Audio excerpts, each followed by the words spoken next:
General terrace ने मुझसे कहा, सूरत हाल जिस कदर उलझती जा रही है मिस्टर पार्को, उतने ही मेरे दिल में खदशात बढ़ते जा रहे हैं। ग्रीन पोल खास तौर से मेरे लिए दर्द सर है। इसके अलावा अमरीकियों के बारे में कोई रिपोर्ट नहीं मिल सकी कि वो लोग वोल्टोमोबाइल के लिए क्या कर रहे हैं, और ख़ास तौर से ये जानने के बाद मैं कुछ और खौफजदा हो गया हूँ कि महल और नकली वोल्टोमोबाइल मौजूद हैं। अगर अमरीका कोई ज़हीन आदमी उस तक पहुंचा और उसे इस बात का शुबा हो गया कि वोल्टोमोबाइल असली नहीं है, तो फिर यूं समझ लो कि हमारे लिए मुसीबतों के पहाड़ खड़े हो जाएंगे और हमारा ये सारा मंसूबा तिलपट हो जाएगा। मैं एक बार फिर तुम्हें ये यकीन दिलाना चाहता हूँ कि मेरा मकसद सिर्फ इक़्तिदार हासिल करना नहीं है। मैं अपने आप को इस ख्वाहिश से बिल्कुल महरूम भी नहीं करार दूंगा, लेकिन सिर्फ एक यही मकसद मेरे पेश निगाह नहीं है, बल्कि बुनियादी तौर पर गोइटे हिल को वोल्टोमोबाइल की अय्याश फितरत की वजह से जो नुकसानात पहुंचे हैं और जिनके असरात अवाम पर पड़ रहे हैं, मेरे लिए वो तकलीफ दें हैं। मैंने कहा, मुझे यकीन है जनरल टेरिस कि आप इस सिलसिले में मुखलिस हैं और मैं अब पूरी तरह आपके साथ हूँ। इस सिलसिले में अगर मेरे लिए कोई ऐसी बात आपके जहन में है जो ज़्यादा बेहतर हो सकती है तो बेतकल्लुफ़ी से फरमाइए, मैं उसकी तकमील के लिए अपनी तमाम सलाहियतें सर्फ कर दूंगा। टेरिस बोला, इत्तफाकात ने हमें आपके साथ मुंसलिक कर दिया है मिस्टर पार्को, और हम अब आपके बगैर कुछ नहीं कर सकते। हमें आपके कांधों पर उस अजीमुशान बोझ का भी एहसास है जो पहले फ़लस्तीन की तरफ से और उसके बाद हमारी तरफ से आप पर लाद दिया गया है, लेकिन मुझे यकीन है कि आप इन जिम्मेदारियों से नबरदाज़मा होने की तमाम तर सलाहियतें रखते हैं। मैंने कहा, बहुत बहुत शुक्रिया जनरल, अब इन बातों का मौका नहीं है, मुझे इजाज़त दीजिए। मैं इंतहाई कोशिश करूंगा कि जिस कदर मुमकिन हो सके इस मामले को जल्द निपटा लिया जाए। जनरल से गुफ्तगू करने के बाद मैं फिर अपनी जगह पहुंच गया, लेकिन हालात मेरे काबू में नहीं थे। तहजीब मेलकम एक्स अब यहाँ से रवाना हो चुकी थी। वो जब तक खुद मुझसे राब्ता कायम न करती, मेरी तरफ से कुछ भी नहीं कहा जा सकता था। मैं इंतज़ार करता रहा। नकली वोल्टोमोबाइल को मैंने निगाहों में रखा था और इस सिलसिले में खुसूसी तौर पर कोशिश की थी कि कोई अहम शख्सियत नकली वोल्टोमोबाइल तक ना पहुंचने पाए, बल्कि अपने तौर पर मैंने उस नकली वोल्टोमोबाइल को ग्रीन पोल की तरफ से ये हिदायत भी दी थी कि वो खुद को बीमार जाहिर करे। वो शख्स जानता था कि मैं ग्रीन पोल का इंचार्ज हूँ, चुनाचे उसने मेरी हिदायत पर अमल किया। डॉक्टरों ने उसे चेक किया। जाहिर है बीमारी ऐसी थी कि कोई भी डॉक्टर हतमी तौर पर यह नहीं कह सकता था कि वो बहाना कर रहा है। दवाएं तजवीज़ कर दी गईं और कुछ खुसूसी लोगों को उसकी निगरानी पर मामूर कर दिया गया। उन खुसूसी लोगों के इंतखाब में मैंने ख़ास तौर से दिलचस्पी ली थी। मुझे इल्म था कि ग्रीन पोल के नुमाइंदे अब महल में पहुंच चुके हैं, लेकिन अभी तहजीब मेलकम एक्स ने मुझे ये नहीं बताया था कि कौन कौन लोग किस शक्ल में यहाँ मौजूद हैं। वक्त गुजरता रहा, यहाँ तक कि 3 दिन गुजर गए। चौथी रात तहजीब मेलकम एक्स की तरफ से ट्रांसमीटर पर इशारा मौसूल हुआ और मैंने धड़कते दिल के साथ उसका पैगाम वसूल किया।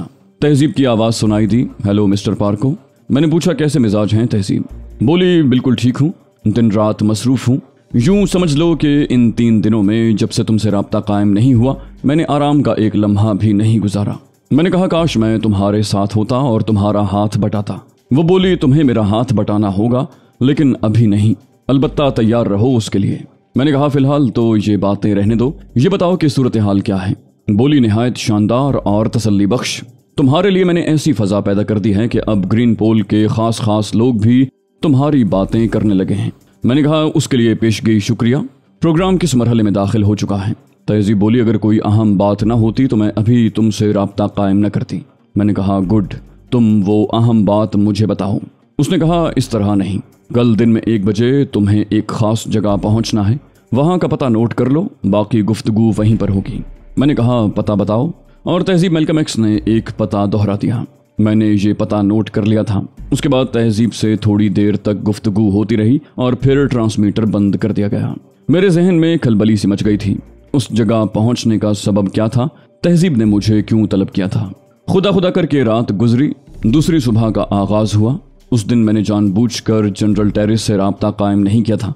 ख्याल यही था कि किसी को मुझ पर शुबा न हो सके। तहजीब मेलकम एक्स की गुफ्तगू से अंदाजा हुआ था कि आज की ये मुलाकात किसी खुसूसी अहमियत की हामिल है। वक्त मुकर्रा पर मैं वहाँ से चल पड़ा। हर तरह के ताक़ुब वगैरह का ख्याल रखा था और उसके बाद तहजीब के बताए हुए पते पर पहुँच गया।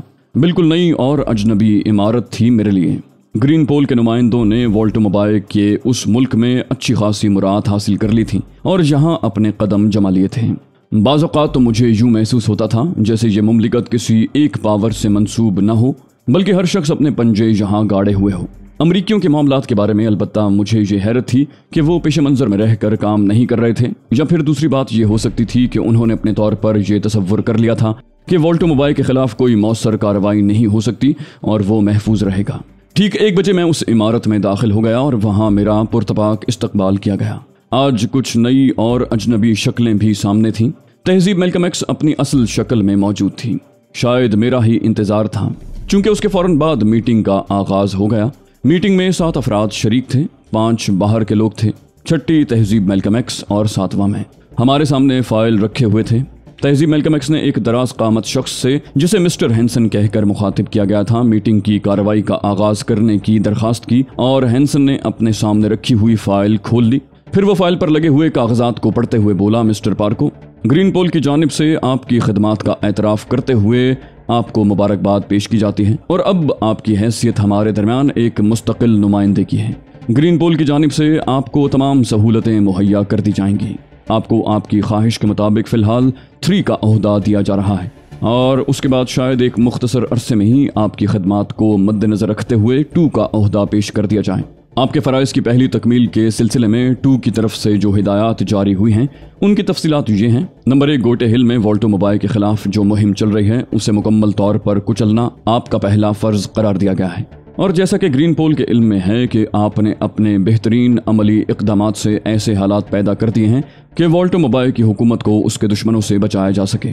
ग्रीन पोल की एक मुअज़्ज़ज़ रुकन मैडम तहजीब मैल्कम एक्स भी इस सिलसिले में काबिल कदर खिदमात अंजाम दे चुकी हैं। हमने अपने तौर पर और FBI के ताउन से फ़ौज में जिन जर्नैलों का पता लगाया है उनके नाम और दीगर कवायफ ये हैं। जनरल हेगो, ये शख्स बाअसर है और वॉल्टो मोबाइल के खिलाफ दिल में कीना रखता है। ख्याल है कि जनरल हेगो वॉल्टो मोबाइल का तख्ता उलटने की मुहिम में एक नुमायां किरदार अदा कर रहा है। उसकी कुछ मशकूक कार्रवाइयों की तफसील आपको तहरीरी शक्ल में पेश की जाती है, जिसे आप इत्मीनान से देखकर उसके बारे में सही तौर पर अंदाज़ा लगा सकते हैं। जनरल हेगो की निगरानी के लिए हमने उसके एक मातहत कर्नल प्राउमैन को मुंतखब किया है। कर्नल प्राउमैन एक ज़हीन आदमी है और अमरीकियों के ताउन से हम तक पहुंचा है और खालिसतन उन्हीं का आदमी है। चुनाचे कर्नल प्राउमैन जनरल हेगो के एक एक लम्हे की खबरें आपको मुहैया कर देगा। Number 2, brigadier SB Thomas. ये शख्स वॉल्टो मोबाइल के खिलाफ काफ़ी अरसे से जहर अफशानी कर रहा है। हम दावे से कह सकते हैं कि तख्ता उलटने वालों में ये सर फहरिस्त होगा। हमने इसके पीछे मैडी ब्राउनसन को लगाया है। मैडी ब्राउनसन एक खातून है और तवील अरसे से गोटे हिल में फ़ौजी खदमात अंजाम दे रही है। Number 3, John Parker. वो शख्स मुझे तफसील से तमाम मालूमात से आगाह करता रहा। मेरा जहन रोशन होता जा रहा था। उन तमाम लोगों के नाम मेरे इल्म में आ रहे थे जो वॉल्टो मोबाइल के खिलाफ मसरूफ़ अमल थे। आखिरी नाम जनरल टेरिस का लिया गया था। उसने कहा, जनरल टेरिस वॉल्टो मोबाइल की नाक का बाल है, लेकिन उसके बारे में भी कुछ शुबहात पाए गए हैं कि उसका उन लोगों से कुछ ना कुछ ताल्लुक ज़रूर है। हम जनरल टेरिस को अपने इस प्रोग्राम में सिर्फ इसलिए शरीक नहीं कर सके कि अमरीकियों की तरफ से उसके बारे में कुछ ऐसी रिपोर्टें मौसूल हुई थी जो हमारे लिए तशवीश का बायस थीं। चुनाचे जनरल टेरिस को भी निगाहों में रख लिया गया है और उसकी मसरूफियात पर नज़र रखी जा रही है। ये तमाम मालूमात आपको मुहैया कर दी गई हैं मिस्टर पार्को, ताकि आपको अपनी जिम्मेदारियां पूरी करने में आसानी हो। एहतियात के पेश नज़र हमने अपने आदमियों को ये इजाज़त नहीं दी कि वो आपसे राब्ता कायम करें, बल्कि आपका राब्ता मुसलसल हेडक्वार्टर से रहेगा और एक्शन के वक्त हमारे आदमी इस काम के लिए चौकस होंगे कि बागियों के मंजरेआम पर आते ही उन्हें गिरफ्तार कर लिया जाए।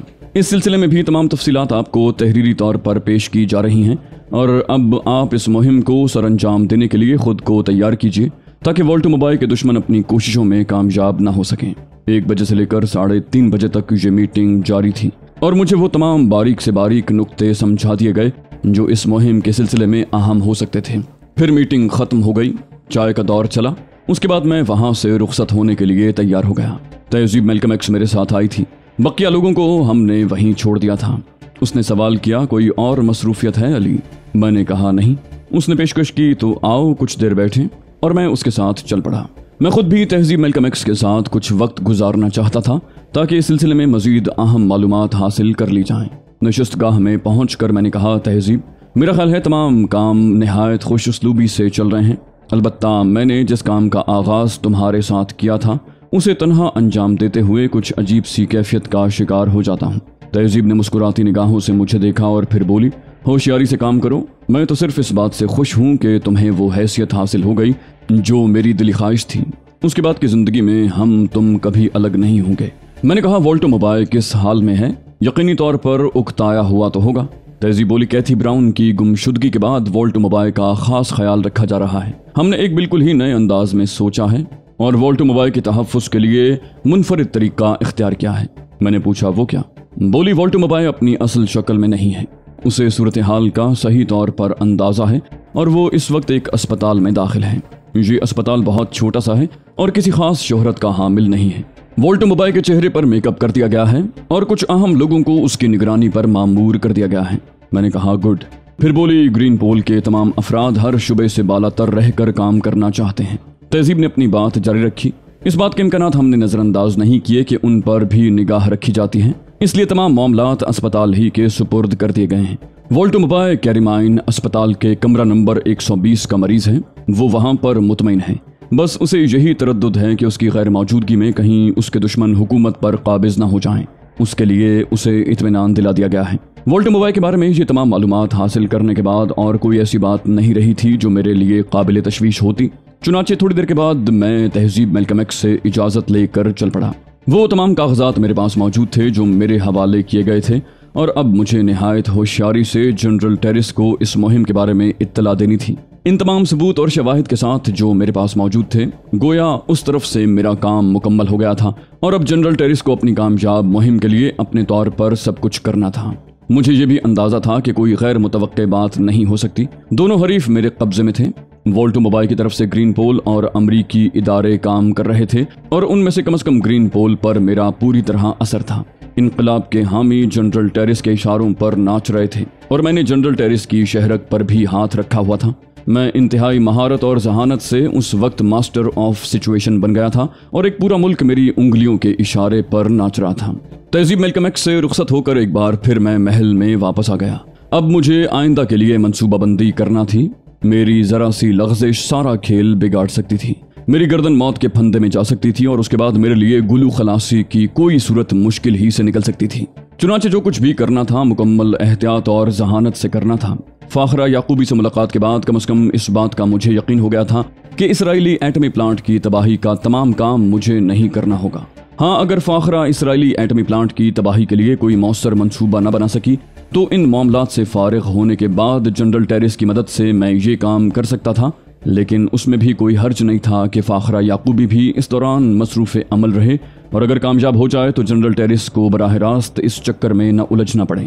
وہ اپنی نئی حکومت کو مضبوط کرنے کے لیے اچھا خاصا وقت حاصل کر لے اور زیادہ دشمنیاں بھی نہ مول لے۔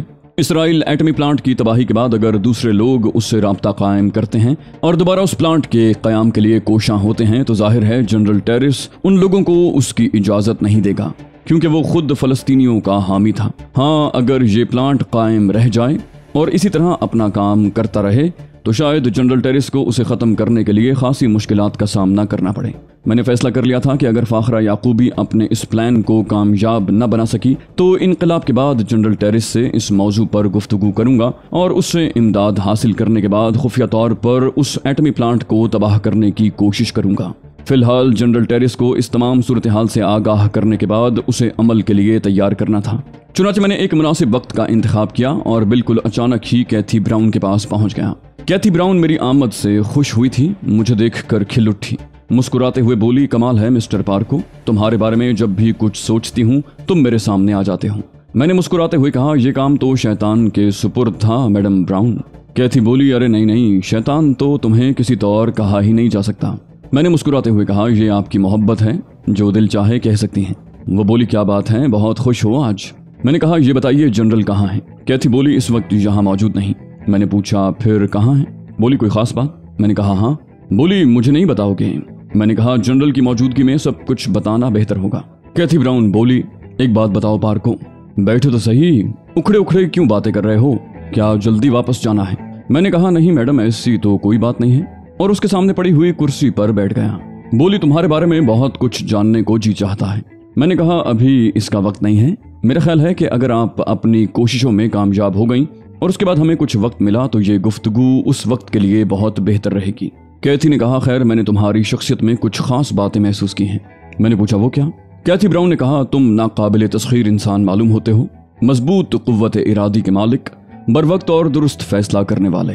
तुम्हें तो किसी मुल्क का हुक्मरान होना चाहिए था। मैंने कहा, वाह मैडम ब्राउन, यूं समझिए आपने अपने सिलसिले में की जाने वाली मेरी तमाम काविशों का सिला अदा कर दिया। कैथी ब्राउन ने कहा, नहीं नहीं, मैं मजाक नहीं कर रही, सच कह रही हूँ। मैंने कहा, मैडम ब्राउन, इस सिलसिले में मेरा नजरिया जरा मुख्तलिफ है। मैं समझता हूँ कि मुल्कों की हुक्मरानी नापायदार होती। अगर कोई शख्स किसी की ज़ात पर हुक्मरान हो जाए तो मेरे ख्याल में ज़ात की मुमलिकत ज़्यादा बड़ी होती है। कैथी ब्राउन ने खुश होते हुए कहा, वाह वाह, क्या उम्दा बात कही है, फिर से कहो। मैंने कहा, मैं अर्ज़ कर रहा हूँ कि जो हुकूमत किसी की ज़ात पर की जाए वो ज़मीन पर की जाने वाली हुकूमत से ज़्यादा पायदार और मुस्तहकम होती है। कैथी ब्राउन सोच में डूब गई। काफ़ी देर तक खामोशी से मेरी शक्ल देखती रही, फिर आहिस्ता से बोली, वाकई ज़मीन की तस्खीर तो दुनिया करती ही चली आई है, लेकिन जिन लोगों ने दिलों को तस्खीर किया वो ज़्यादा बुलंद और अजीम साबित हुए हैं। तुम फ़लसफ़ी भी हो। मैंने कहा, ज़िंदगी के तमाम फ़लसफ़े यकसा हैं मैडम ब्राउन, बस सोचने के अंदाज में तब्दीली होती है। बोली, हाँ ठीक कहा तुमने, तुम जैसी शख्सियत काबिल तस्खीर नहीं होती। यकीन करो, जनरल टेरिस के बाद अगर कोई शख्स मेरे दिल की गहराइयों में जगह पा सका है तो वो तुम हो पार्को। मैंने कहा, इसके लिए शुक्रिया के अलावा और क्या कह सकता हूँ। कैथी ब्राउन ने कहा, क्या ये मुमकिन नहीं हो सकता पार्को कि तुम बकिया ज़िंदगी गोटे हिल में ही गुजार दो। मैंने कहा, दिलचस्प बात कही है आपने, लेकिन क्या मुमकिन हो सकता है और क्या मुमकिन नहीं, इसका फैसला तो वक्त ही करता है। बोली, बात फिर गोल कर गए हो। मैं सचमुच यही चाहती हूँ, मेरी ख्वाहिश है कि तुम यहीं रहो। मैंने कहा, इसका फैसला तो हम बाद में करेंगे मैडम ब्राउन, अभी जल्दी क्या है। बोली, हाँ ठीक कहते हो। वैसे क्या तुम किसी भी शख्सियत से मुतासिर नहीं हुए? मेरा मतलब है कोई लड़की। मैंने कहा, बेशुमार लड़कियों से मुतासिर हुआ हूँ मैडम ब्राउन, उनमें आप भी हैं। मैंने हमेशा आपकी शख्सियत को अपने जहन के गोशों में पाया है। कैथी ब्राउन एक लम्हे के लिए खामोश होकर मुझे देखने लगी, फिर आहिस्ता से बोली, तुम बात गोल कर जाने के माहिर हो। मैंने कहा, नहीं, आपने ये क्यों महसूस किया? बोली, भाई मैं चाहती हूँ कि तुम्हारे माफियूज ज़मीर से बाखबर हो जाऊँ, फिर मैं भी तो तुम्हें तुम्हारी इन काविशों के सिलसिले में कुछ दूँ। मैंने कहा, नहीं मैडम, जिस अंदाज में आप सोच रही हैं, बदकिस्मती से मेरी ज़िंदगी उन मराहिल से कभी नहीं गुजरी। बोली, गोया तुम कभी किसी लड़की से मोहब्बत नहीं कर सके। मैंने कहा, देखें बात फिर वहीं तक आ रही है। मोहब्बतें तो मैंने बहुत की हैं, लड़की ही इस सिलसिले में कोई नुमायां हैसियत नहीं रखती, लेकिन जिस अंदाज में आपने कहा उस अंदाज में मैं आज तक किसी से मुतासिर नहीं हो सका। बोली, मेरा ख्याल था कि वो लड़की जो पहली बार तुम्हारे साथ ग्रीन पोल की नुमाइंदा बनकर आई थी तुम्हारे जहन के करीब होगी, लेकिन तुम इससे इन्हिराफ करते हो। मैंने कहा, हाँ मैडम, इसका अंदाज़ा तो आप खुद लगा सकती हैं। अगर बात इस हद तक होती तो यकीनी तौर पर मैं ग्रीन पोल के मफादात के खिलाफ काम ना कर रहा होता। कैथी ब्राउन ने कहा, मगर तुम बेहद ज़हीन इंसान हो। मैं जब भी तुम्हारे बारे में गौर करती हूँ अजीब अजीब से ख्यालात में घिर जाती हूँ। मैंने कहा, क्या ये मुमकिन नहीं हो सकता मैडम कि आप जनरल टेरिस से राब्ता कायम करके उन्हें यहाँ बुला लें? कैथी ब्राउन ने कहा, हाँ हाँ क्यों नहीं, मैंने तो बस तुमसे कुछ देर गुफ्तगू करने के लिए जनरल से राब्ता नहीं कायम किया था। ये कहकर वो टेलीफोन के नज़दीक पहुँच गई। उसने रिसीवर उठाकर एक नंबर डायल किया और फिर रिसीवर कान से लगा लिया। हाँ हाँ मैं बोल रही हूँ, समझ गए मैं कौन हूँ? हाँ, उसे इत्तला दो कि हमें उसकी फौरी ज़रूरत है। बिल्कुल, हाँ मैं उसका इंतज़ार कर रही हूँ।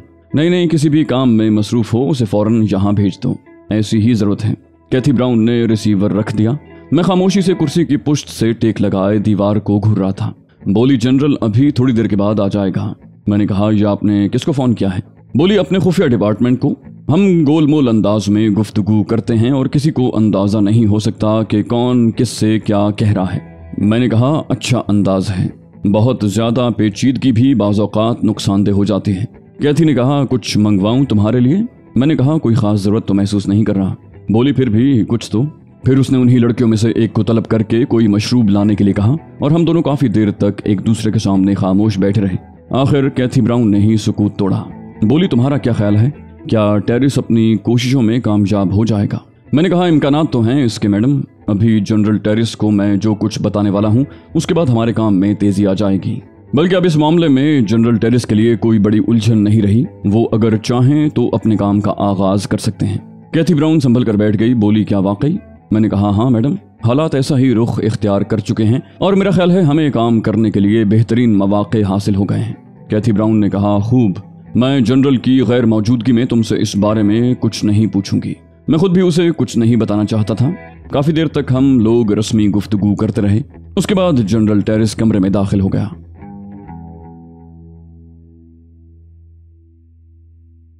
तो दोस्तों ये थी हमारी आज की एपिसोड। उम्मीद करते हैं आपको हमारी कहानी पसंद आई होगी। जाने से पहले इस वीडियो को लाइक कीजिए और शेयर करना मत भूलिए।